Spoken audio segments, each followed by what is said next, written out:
Kesempatan ini kita mencoba mempercakapkan tentang konflik.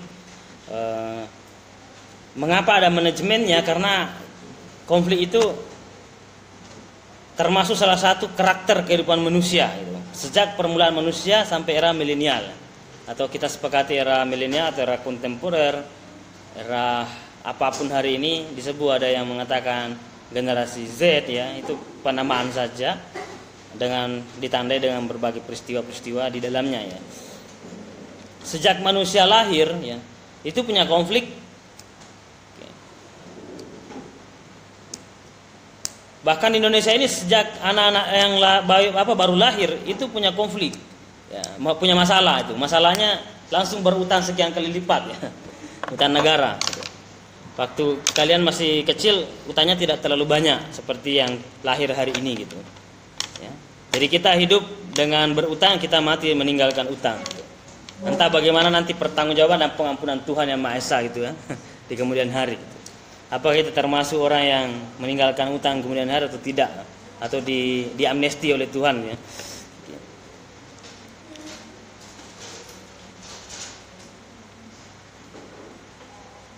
Nah, konflik itu terjadi bahkan dari Nabi Adam, kemudian di keturunannya itu ada siapa anak Adam yang berkelahi, ya, berseteru.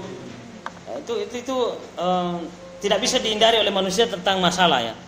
Konflik terjadi di semua zaman, semua negara, semua sistem sosial atau semua bidang kehidupan manusia, dari sejak Romawi, perang salib dan sebagainya. Itu bahkan dalam dunia Islam pun juga begitu, penuh dengan konflik, gitu. Nah, ada yang mengatakan konflik itu interaksi, ya, ada interaksi dua pihak, di dalamnya terdapat perbedaan antara harapan dan kenyataan. Maka itu bagian daripada konflik, atau biasa didefinisikan masalah itu ketika berbeda antara apa yang diharapkan dengan apa yang terjadi. Nah, itulah masalah.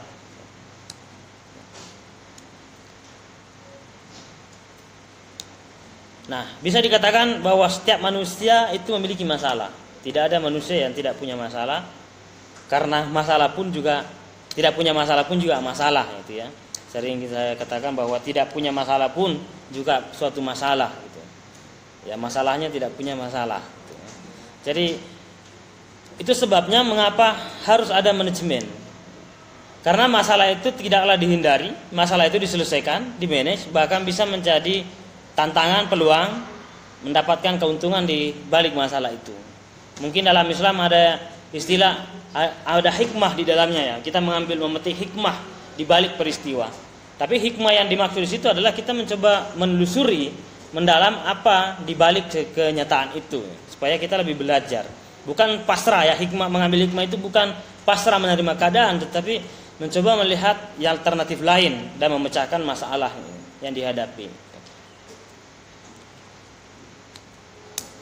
Oke, konflik bisa dengan manusia, dengan perorangan lainnya, bisa dengan masyarakat, bisa dengan bangsa dan negara.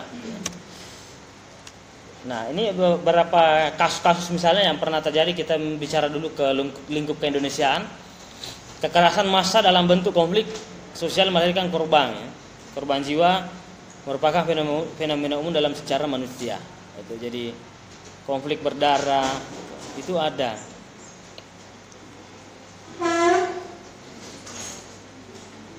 Nah, Indonesia adalah tanah yang penuh konflik sosial, ya. Meskipun kita ini sangat bangga kita bisa menyatu dengan suku-suku, bangsa-bangsa, gitu. Kita menyatu dengan tradisi-tradisi bahasa di Indonesia, tetapi di sisi lain ada di balik layar itu terdapat kekerasan-kekerasan yang memang disebut sebagai konflik. Kita mencoba melihat kasus di tahun 2008 saja itu terjadi 1136 konflik kekerasan massal. Jadi kalau dirata-ratakan ada 3 masalah, ada 3 konflik setiap harinya itu saja tahun 2008. Beda nanti pergeseran kepemimpinan ke 2009, 2014, ini 2019, itu mengalami konflik macam-macam. Terakhir yang paling banyak menyita perhatian di pers, di TV, kasusnya siapa? Sambo. Itu kasus yang misterius dan terdapat banyak dugaan-dugaan yang besar di balik peristiwa itu ya. Bukan karena kasus pembunuhannya, tapi mungkin banyak hal yang tertutupi ya. Ya. Itu masalah. Penembakan Laskar FPI ya, di KM 50 itu adalah kekerasan ya, konflik kekerasan luar biasa yang hanyalah menyambung dari kekerasan sebelumnya.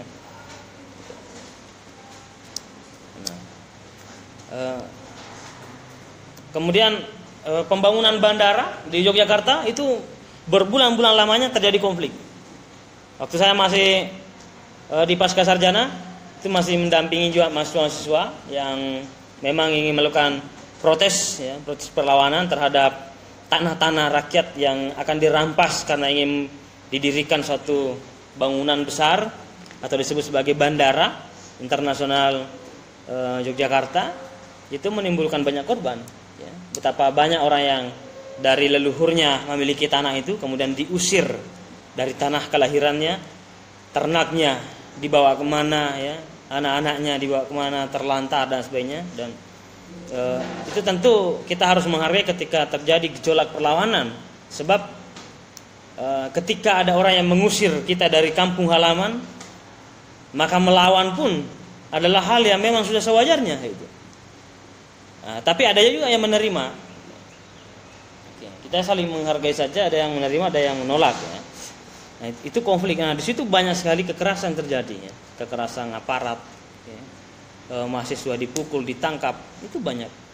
Tapi setidaknya mahasiswa sudah berjuang ya. Berjuang kepada suara-suara rakyat yang merasa tertindas. Di mana dulu banyak perempuan juga menyemen kakinya, di mana? Di Gendeng ya. Di mana itu? Dulu itu banyak mahasiswa Jogja, mahasiswa Solo itu dulu banyak melakukan perlawanan ketika ingin membangun pabrik apa namanya? Tahu? Pabrik semen. Oke.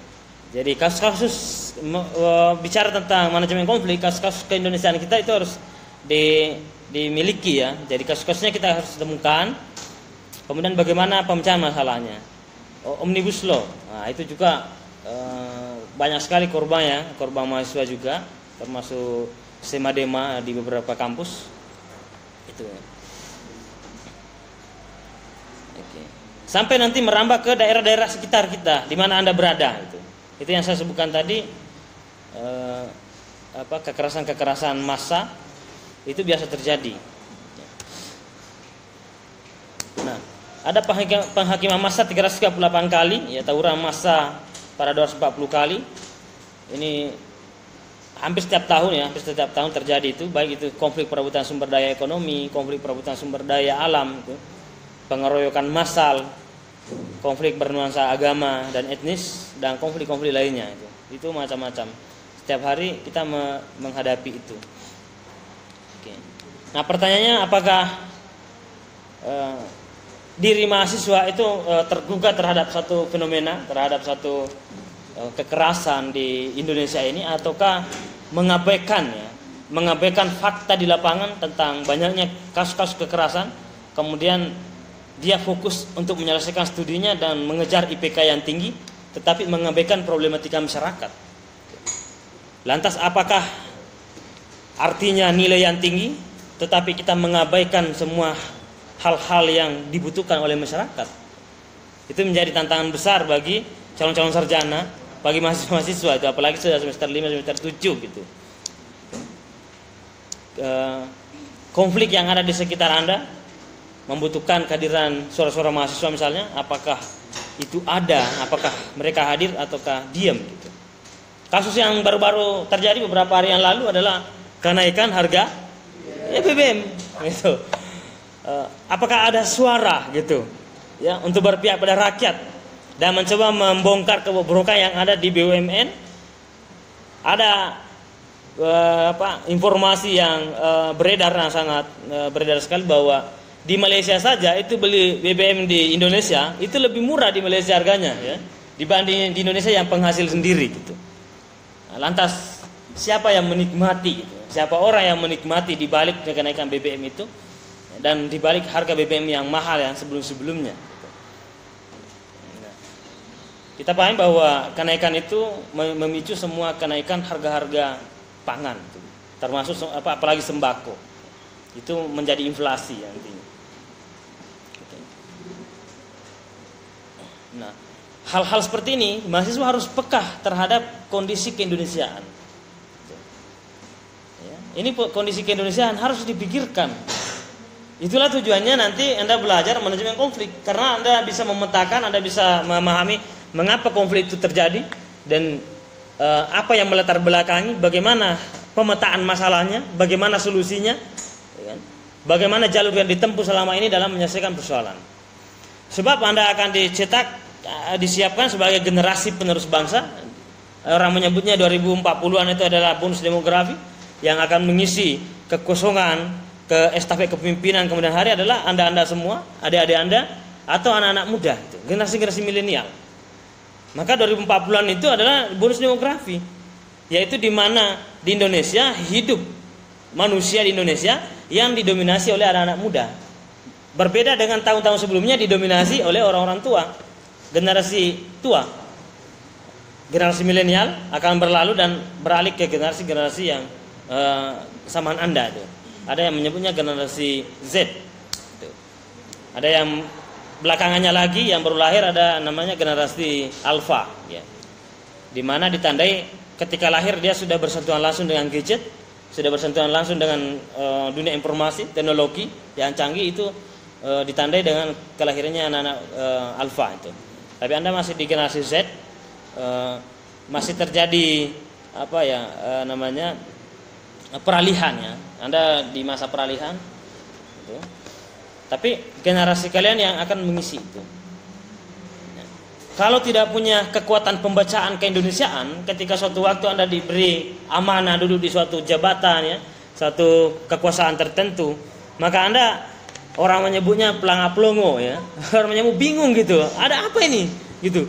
Apa yang terjadi? Karena kenapa selama dia kuliah dia cuma ngurus kampusnya, kosnya, kasurnya gitu kan. Cuma itu aja yang dipikirkan. Ada kekerasan, ada konflik, ada macam-macam masalah. Kebijakan pemerintah tidak pernah peduli gitu. Tapi pada saat dia punya posisi, akhirnya bingung. Tapi kalau sudah terbiasa, minimal mendiskusikan ke teman-temannya. Kalau tidak bisa bergerak, minimal tergugah hati Anda mendiskusikan itu. Ada apa di balik ini, ya, BBM. Ada yang mengatakan bahwa sebenarnya hanya pengalihan subsidi, maka BBM-nya, subsidi BBM dicabut. Pertanyaannya dialihkan kemana gitu. Nah, ada nggak transparansi, dialihkan kemana? Itu kan menjadi pertanyaan kritis, ya, sebagai seorang calon sarjana gitu. Calon generasi penerus bangsa. Jadi biasakan diri begadang sampai tengah malam memikirkan bangsa ini, memikirkan kampus Anda, memikirkan masyarakat Anda yang ada di Salatiga, ada di Suru, ada di Die misalnya, di mana saja itu. Minimal Anda sudah belajar memikirkan umat dan bangsa. Jadi jangan pikirkan diri sendiri saja, karena itu disebut sebagai egois, ya. Sebab ada tanggung jawab seorang mahasiswa sebagai agen of change, agen perubah, dan middle class, gitu, ya, dia kelas menengah. Gitu. Ya. Nah, sampai tahun 2022 ini di Indonesia masih terus berulang konflik, kekerasan dengan berbagai macam modelnya, tapi itu terjadi, ya, kekerasan. Oke, melibatkan buruh dan mahasiswa yang 2 tahun yang lalu, sekitar 2 tahun yang lalu Omnibus Law itu, kemudian terasanya ada ketidakadilan dalam kasus COVID-19 itu, ya. Jadi kadang-kadang di balik COVID itu banyak orang yang menikmati gitu, ya. Beberapa segelintir orang elit yang menikmati terjadinya itu dan merasa senang itu karena dia mendapat keuntungan sebanyak-banyaknya. Kemudian semena-mena mempersekusi seseorang atau sekelompok orang dengan alasan protokol kesehatan dan macam-macam. Itu kan menjadi bahan kritik, ya, bahan kita untuk merenungkan kembali. Ya, ini gambaran umumnya pada pengantar konflik ini atau manajemen konflik. Gitu. Lantas pertanyaannya, sejauh mana generasi muda terutama mahasiswa sebagai pelajar tertinggi mewakili suara-suara orang-orang bawah gitu, ya, untuk menyampaikan kepada kalangan elit atau high class itu, dari mewakili low class, kelas menengah kelas bawah. Anda sebagai kelas menengah itu kadang-kadang berposisi kelas bawah untuk menyuarakan ketika penting disuarakan, kadang-kadang bisa bersanding dengan kekuasaan ketika ingin menyampaikan kritikan-kritikan atau jeritan-jeritan dari masyarakat bawah. Jadi di era mahasiswa itulah era yang orang menyebutnya era keemasan ya, era penuh dengan kebahagiaan dan kenangan itu. Tapi ukirlah kenangan yang membuat Anda bangga untuk menceritakan di kemudian hari kepada anak cucu Anda dengan generasi-generasi Anda. Ketika Anda punya ukir sejarah dalam entah itu intelektual bisa, entah itu pergerakan bisa ya, perlawanan dan sebagainya, itu bisa Anda ceritakan kemudian hari. Misalnya kan, waktu saya adik kuliah dulu gitu kan, ada adik-adiknya atau anak-anaknya, waktu saya anak kuliah dulu itu bisa dibaca, itu masih ada tulisan saya di perpustakaan ya. Saya mendapatkan skripsi terbaik gitu ya. Misalnya, saya mendapatkan penelitian terbaik gitu. Atau tugas akhir saya yang terbaik waktu itu kemudian dibukukan, itu kan menjadi cerita yang membanggakan ya. Waktu saya dulu mahasiswa, saya juga turun untuk memperhatikan masyarakat itu, melakukan perlawanan pada orang yang tertindas gitu. Itu kan menarik. Beda ketika waktu saya anak dulu mahasiswa itu cuma keluyuran aja setiap hari, malam minggu kemana, gonta ganti pasangan. Itu kan nggak menarik diceritakan kayak gitu. Makanya kan buat sesuatu yang membuat Anda bangga ketika Anda mahasiswa, karena momen itulah yang sangat penting, gitu. Nah, mumpung masih pertengahan semester ya, ini masih semester 5 tuh, masih di pertengahan. Dan ya semester 3, oke, apalagi masih semester 3. Masih panjang waktunya ya, untuk melakukan perubahan. Sedangkan semester 5 dan 7 saja itu sudah waktu yang tepat sekali, apalagi masih semester 3 ya. Jiwa kritis itu harus diisi betul ya. Kritis, Anda kritis. Karena apa? Karena kita berpihak pada kebenaran. Itulah yang diajarkan nilai-nilai tauhid ya. Bahwa katakan apa yang benar dan katakan apa yang tidak benar gitu. Ketika di hati Anda mengatakan ini sebenarnya yang benar dan ini yang salah, itu wajib untuk kita katakan. Itu yang disebut sebagai orang yang berakidah, ya, akidahnya lurus.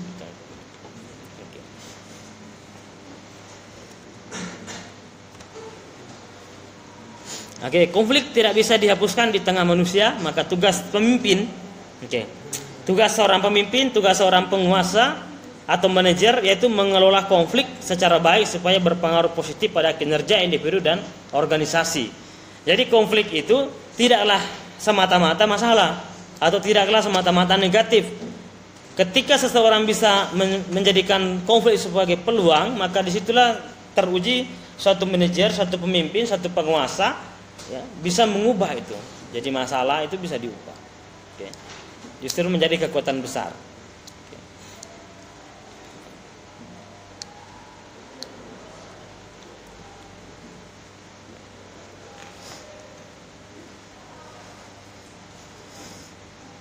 Di organisasi misalnya kadang-kadang terjadi konflik, tetapi kan itu menjadi energi positif ketika dikelola dengan baik. Artinya ada yang melakukan perlawanan di situ. Jangan jadi masalah kalau tidak ada konflik sama sekali gitu. Contoh sekarang ini di negara kita, yang dulunya oposisi sekarang menjadi partner, gitu ya. Jadi siapa yang ingin mengkritik, maka tidak seperti masa-masa dulu, pemerintahan dulu.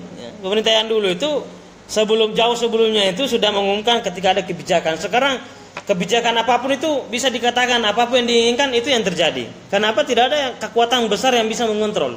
Seperti dulu banyak oposisi yang memang punya kekuatan besar ya. Kalau sekarang ada oposisi, tapi itu tidak didengar, itu tidak ada pengaruhnya, gitu.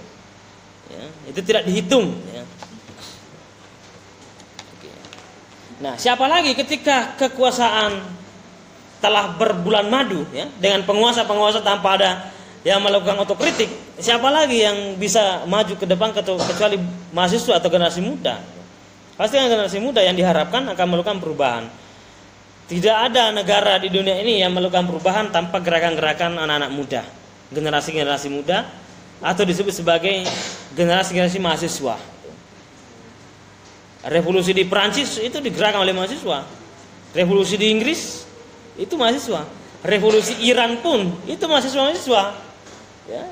Di dalamnya ada misalnya apa namanya Imam Khomeini gitu. Kemudian melahirkan murid-murid yang sangat cerdas, melakukan perubahan besar seperti Muqtada Mutahari, Ali Sariyati. Itu banyak. Okay. Di Prancis juga begitu. Di Indonesia dari masa ke masa itu mahasiswa yang menggerakkan. Coba tahun berapa? Dari tahun ke tahun pasti mahasiswa yang punya andil besar dalam keindonesiaan kita. Termasuk Orde Lama, Reformasi ya, Orde Baru, Reformasi itu semua mahasiswa. Mahasiswa yang punya pergerakan di sana. Nah, sekarang era milenial, apa yang dilakukan mahasiswa untuk melakukan perubahan gitu. Nah, itu kan pertanyaan besarnya ya. Nah, seorang pemimpin yang memahami bahwa konflik itu dijadikan lahan untuk mengambil keputusan yang cerdas, maka yang pertama harus kita laksanakan atau pemimpin laksanakan adalah menyelesaikan konflik itu. Ada namanya stimulasi konflik, kemudian mengurangi konflik ya. Setidaknya kalau tidak bisa menghilangkan tapi mengurangi risiko konflik itu. Biasanya ada yang tidak terwadai, di sekolah juga begitu. Di sekolah-sekolah banyak yang guru dengan guru konflik gitu kan. Di kampus dosen dengan dosen konflik itu ada ya gitu. Ya, rektor wakil rektor konflik itu biasa, itu ada yang terjadi. Tapi mampukah kita mengambil tantangan di situ? Di sekolah misalnya, seorang manajer yang baik, seorang kepala sekolah yang hebat, ketika misalnya ada guru senior yang merasa marah-marah ya, dia marah-marah karena merasa terzalimi dengan guru-guru muda. Itu bisa diselesaikan. Seorang pemimpin yang hebat, misalnya begini. Biasanya kan ada konflik begini di sekolah. Guru-guru yang lama itu mencoba diajak untuk pelatihan gitu, supaya skillnya meningkat. Itu tersinggung. Wah, saya ini sudah makan garam jauh lebih banyak daripada yang muda-muda ini itu kan. Nah, itu yang pertama, itu harus kita pikirkan seorang manajer, seorang pemimpin, ketersinggungan orang tua itu ya. Kira-kira bahasa apa yang kita gunakan gitu.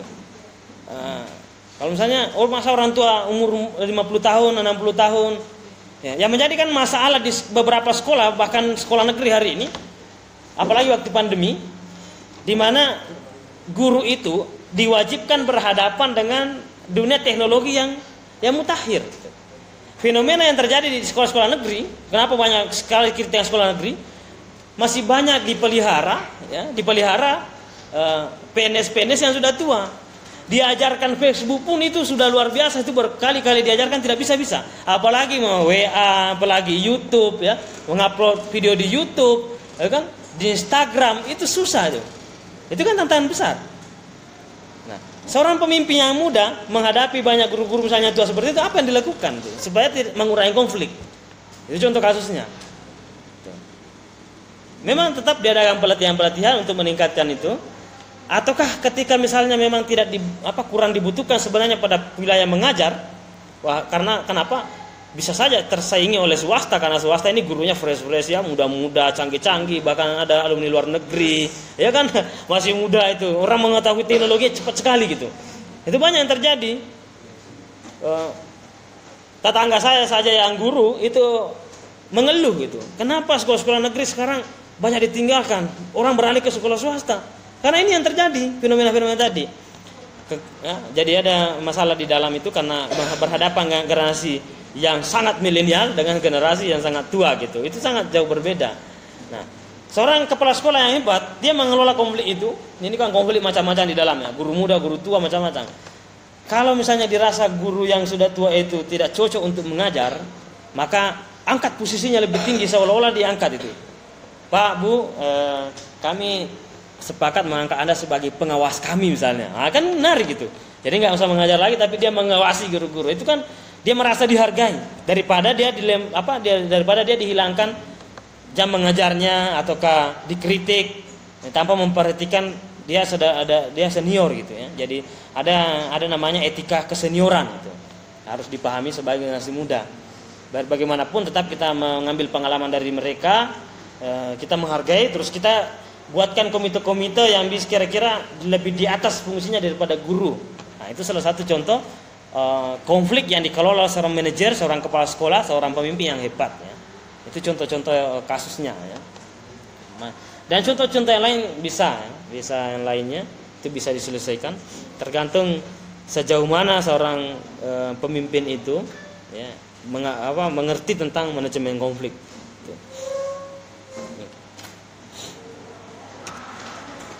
Nah, pertanyaannya mengapa terjadi konflik? Ya, konflik mempunyai arti yang sama dengan adanya perbenturan, artinya ketidaksepakatan, kontroversi. Nah, itu tadi ya, masuk semua ke ranah itu. Atau pertengkaran, pertentangan, atau pertikaian ya. Ataukah pertarungan yang berlarut-larut itu, masalah yang berlarut-larut itu tanpa selesai. Itu juga disebut sebagai konflik ya. Tapi kalau kontroversi disebut sebagai konflik itu bisa, tapi ketika kontroversi itu kita mencoba mengcover ya, berarti ada dua cara pandang di dalamnya, kita bisa jadikan satu, itu lebih menarik lagi ya. Jangan ada yang tersingkir. Diusahakan jangan ada yang disingkirkan, tapi pikiran-pikiran yang satunya itu kita hargai dan mencoba dipertemukan. Barangkali bisa mendapat titik terang ketika dipertemukan ya.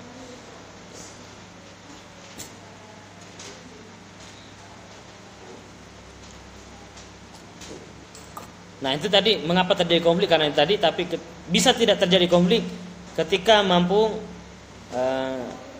didudukkan secara bersama, menceritakan dengan baik-baik, ataukah istilah karakter bangsa Indonesia sebagai musyawarah gitu. Kita bermusyawarah, mengedepankan musyawarah daripada hukum gitu. Jadi di Indonesia misalnya kita hidup di negara yang memang masyarakatnya cinta damai, suka bermusyawarah.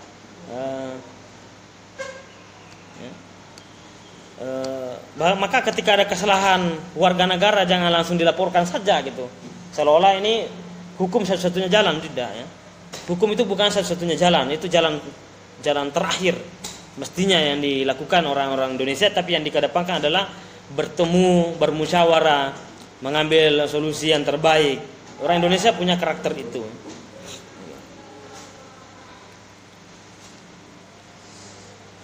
Oke, sampai sini ada pertanyaan? Silakan kalau ada yang ditanyakan dulu sebelum kita lanjut. Langsung saja bertanya ketika ada yang ingin ditanyakan seputar konflik dan manajemen konflik.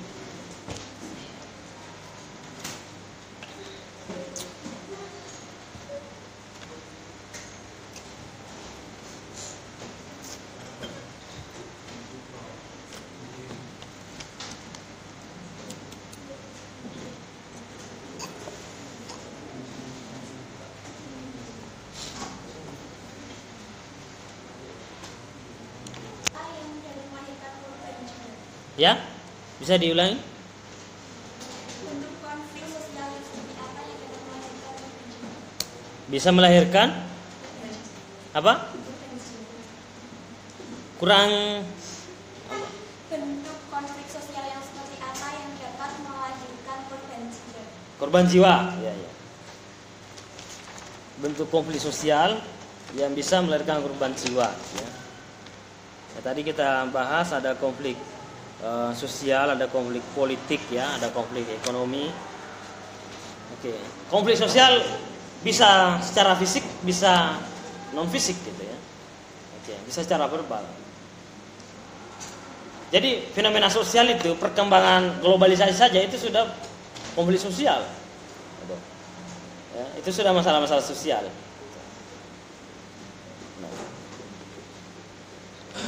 Seperti tadi ya, konflik masalah-masalah penggusuran gitu ya, perampasan hak-hak rakyat itu. Oke. Diklaimnya tanah-tanah rakyat ganti rugi ya, ganti rugi, dipaksa untuk ganti rugi tanahnya dengan membangun gedung besar misalnya ya, atau membangun perusahaan dan sebagainya. Ya, itu adalah konfliknya. Itu adalah konflik terutama yang itu secara fisik. Ada juga non fisik. Non fisik itu seperti misalnya terjadinya globalisasi, atau disebut kita masuk pada era global society, masyarakat global, di mana masalah yang dihadapi bangsa Indonesia bukan sekedar sesama bangsa Indonesia, tapi dia sudah bersaing oleh negara-negara ASEAN. Kemudian dia juga bersaing dengan negara-negara Barat atau negara di Eropa, gitu. Atau negara-negara dimanapun itu. Karena kita masuk, selain kita bergabung sebagai masyarakat ekonomi ASEAN yang disebut MEA, yang sudah ditandatangani oleh Presiden Jokowi pada tahun 2015, artinya saingan kita sama ASEAN itu terbuka lebar. Maka siapapun yang datang dari sana mau mencari pekerjaan di sini itu terbuka. Sejauh mana kualitasnya, dan itu sudah terbukti di negeri kita, sudah banyak orang-orang asing yang masuk ke negara kita yang merebut banyak lahan-lahan pekerjaan. Nah sekarang pertanyaannya, apakah orang Indonesia kualitasnya sama untuk bersaing ke negara mereka, ke Jepang, ya, ke Cina dan Vietnam dan sebagainya, ya, ke negara-negara yang lebih maju, Singapura misalnya. Itu kan tantangan besar. Itu fenomena sosial, non fisik. Itu konflik. Itu konfliknya. Bagaimana cara menyelesaikan itu? Kita harus mengerti keadaan bahwa tidak boleh meratapi nasib, tidak sekedar melakukan perlawanan saja, tetapi diedukasi masyarakat terutama generasi muda untuk meningkatkan kemampuannya, skillnya, pengetahuannya, keilmuannya, bahasanya. Itu yang perlu diedukasi oleh seorang generasi penerus bangsa, apalagi mahasiswa. Jadi di samping melakukan perlawanan terhadap ketertindasan, ya, terhadap kesemena-menaan, tapi dia juga memberikan edukasi pada masyarakat terutama generasi muda supaya dia meningkatkan skillnya, gitu ya. Karena persaingan Anda bukan sekedar sesama anak bangsa. Itu banyak artikel-artikel yang pernah saya tulis yang sudah saya sampaikan pertemuan lalu, misalnya perseteruan sama anak bangsa, kemudian kita menjadi buruh di negeri sendiri. Itu sudah banyak juga yang menulis seperti itu. Sekarang persaingan Anda bukan hanya di ASEAN, tapi kita juga adalah global society, masyarakat global. Maka banyak yang bertanya, mengapa banyak perusahaan-perusahaan asing masuk ke negeri kita? Itu sudah risiko, gitu. Mengapa banyak orang-orang asing yang masuk ke negara kita bekerja, gitu, merebut lahan-lahan yang strategis, ya, posisi-posisi yang bagus? Karena kemampuannya di sana, tuh, keilmuannya di sana, dia mampu. Nah, banyak apalagi sumber daya alam yang melimpah di Indonesia ini, banyak yang mengelolanya bukan orang Indonesia karena dianggap sumber daya manusianya belum nyampe ke sana, gitu. Nah pertanyaannya adalah, itu kan masalah, bagaimana menyelesaikannya, gitu. Menurut saya penyelesaiannya keliru. Waktu saya masih ingat tahun 1997 itu saya masuk sekolah. Jadi saya kelas 3 SD itu tahun 2000. Kelas 3 SD saya sudah bertanya sama teman-teman, karena di dekat sekolah saya ada perusahaan gas, ya, perusahaan gas. Itu hampir 2 km ada perusahaan gas di dekat sekolah SD saya. Jadi pada kelas 3 kita penasaran, ada asap yang keluar mengepul tinggi, menghitam. Kita bertanya, "Bu, apa yang terjadi dengan asap yang mengepul itu?" Maka ibu guru saya mengatakan, "Nah, itu adalah gas kita di Kecamatan Gilireng. Saya di Kecamatan Majauna waktu itu kecamatan sebelah, tapi dekat dari situ. Itu perusahaan orang Jerman yang mengelola gas. Itu kekayaan alam kita, gas kita di Kecamatan Gilireng, orang Jerman yang mengelola. Entah itu informasinya guru saya yang salah, orang mana, tapi orang asing. Tapi ya seingat saya dia mengatakan orang Jerman." Terus bertanya lagi kelas 3 SD waktu itu, "Bu, kenapa kita dikelola oleh orang Jerman gitu?" Ibu guru saya mengatakan, "Nah, sumber daya manusia kita belum bisa mengelola gas yang kita miliki." Gas itu. Sekarang gas itu katanya di kabupaten saya, di kotanya, itu sudah tidak ada yang tidak pakai tabung lagi. Teman-teman saya di asrama di Jogja dulu yang datang dari sana itu mengatakan di rumah saya sudah tidak pakai LPG. Karena sambungan gas itu disambungkan pipa naik ke kompor gas. Itu kan canggih. Nah, ide dari mana itu yang mengelola itu? Itu perusahaan asing. Ya, itu di kotanya, saya di kecamatannya yang saya ceritakan. Ini kan masalah. Jadi masalahnya adalah kita punya kekayaan alam, tetapi tidak ada generasi Indonesia yang bisa mengelola. Itu kan masalahnya.